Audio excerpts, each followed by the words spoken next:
I want to start by having you guys just picture in your mind what it would feel like to be the go-to name in your industry, not simply because you're the biggest, but because you serve a specific person or need better than anybody else. It's like you've just become like the obvious choice. That's the power of niching. Have you guys ever heard the term riches in the niches? You guys ever heard that? It sounds way cooler when you say it like that, right? Well, there's a reason why that phrase exists, and we're going to kind of dive into like what is the gold mine in niching. Now, before I jump into it, I want to tell you all this.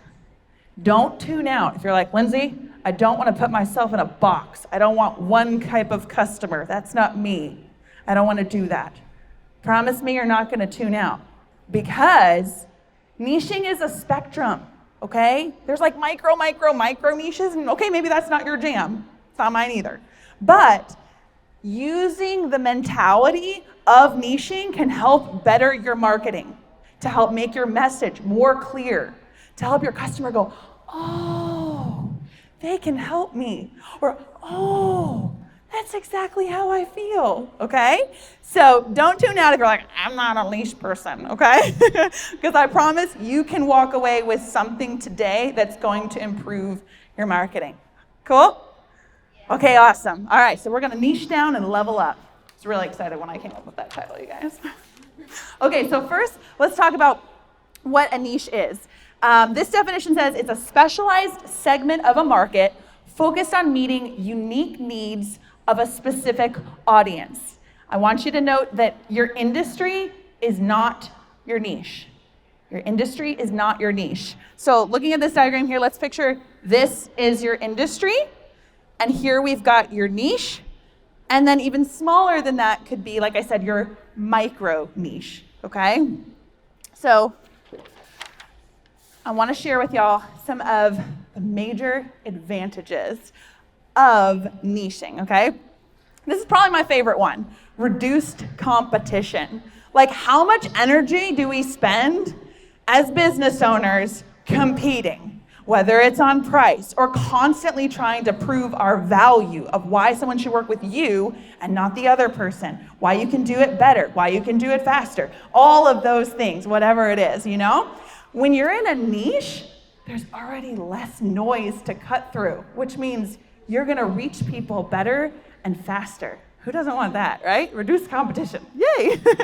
And you can also become a leader faster in your industry, because again, less people competing to get to the top. Sounds like a win to me.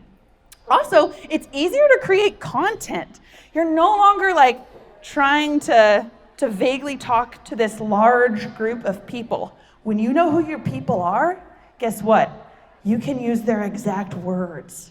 I do this all the time. I did not mention this. Jen kind of briefly mentioned this, but I've been a photographer for 16 years. I used to specialize in weddings for 10 years. And now, like she said, I specialize in boudoir. And this is something I use all the time. I use the exact words that my clients say in my marketing. So they're like, oh, I wish I could see what he sees. Great, I'm gonna use that. And guess what? It attracts people that feel that exact same way. You don't have to over fancy up the words that you feel like need to work a certain way. If they said it and it's your client, it can be used to attract more people like it. So it also helps because the problem and the solution are more obvious. Like I said, you're not trying to find the common denominator between this large group of people. You're just trying to find the common denominator of the problem of this smaller group of people, okay? Also, higher return on your marketing dollars. Who doesn't want that, right? You're less likely to waste money because your target is precise. It's precise. Also, it is more efficient to run a niche, and I'll tell you why. How many of y'all have heard of the 80-20 principle? Awesome, you guys are smarty pants. Awesome. The 80-20 principle says 20% of your efforts produce 80% of your results. It's mind-blowing, right? Because we're taught like if we work harder, if we do more, if we take on more jobs and more clients and more equals better. But actually it doesn't. More does not equal better unless you're making more money and you're happier. Like more of that, like sometimes like more of busyness is not necessarily better. We want to steer away from that busyness that we oftentimes chase as business owners, okay? So we want to be more efficient with our efforts. And when you niche down, guess what? The 80-20 principle is like everywhere. And so you have it working in your favor. So 80-20 principle, good stuff. Another thing I love about niching is that it builds customer loyalty, which means a lot of things. It could mean repeat customers, which means less finding new customers, which again means less marketing dollars. That's a win. It also means deeper connections, which, contributes to that loyalty. I've found that within my own business, it's almost like you're creating a little community, a little tribe, and people do feel a sense of loyalty to you. And they go and tell their friends about you, who are also just like them, who maybe have the same problem, and they refer you. And I put this here. This is a great goal, okay? When they think of blank, they think of you. And it doesn't actually necessarily have to be like what your specific service is, although that's great. It could be when they think of hospitality, they think of you. When they think of, I'm going to use Nicole as an example. Like when they think of shopping for bras, like a great shopping experience, they think of Bella. Whatever it is, like you want your name to come to mind. And this is also very true within networking. Y'all know this. You show up every week because you're trying to be top of mind, right? You keep showing up, you keep showing up, you keep showing up here so that when someone does need you, they think of you. But how much even more are they going to think of you as the obvious choice to maybe use for themselves or to refer you to someone else when you specialize in whatever that thing is, okay? So we want to become the obvious choice. And that, like I said, means more referrals. Another advantage to niching is that you're able to raise your prices. We kind of talked about how there's less competition within a niche, and a lot of that is there's less competition on pricing. When you're in a big pool, people are like, well, how much is this going to cost? Oh, they can do it cheaper, let's do this. You've kind of taken a little bit more of that out of the factor because you're presenting yourself as the expert, which means you now have, I hope you do, you must have higher standards because you're the expert. You should care about your field. You should care about being the best you can possibly be. And that presents a higher value to your customer and therefore higher price. So all of that works to help you raise your prices. So let's just think about this from a customer's perspective. Let's say you got in a car accident and you're in so much pain, you experienced whiplash and you're in pain and you know you need to go to a chiropractor. Of course, you've got options. There's chiropractors everywhere, right? I'm sure all of y'all know a chiropractor, right? Okay, cool. Good, y'all are still awake. Okay, good. Okay, you're in pain. You need to find a chiropractor. You could go to a general chiropractor, but what if you could go to a chiropractor that's specialized in car accident injuries? Which one would you go to? The one who specializes in injuries. You're like, oh my gosh, yes, I need someone who can help me now. Like, I need like one visit. I need to start feeling better now. And that person just earned my trust because I know they're going to know exactly what to do. They've done this before. They've earned my trust. They've earned my business. It becomes the obvious choice. Okay, so let's talk about finding your niche. Like I said, it is a spectrum. I think that's the It is a spectrum, but here are some tips that can help you.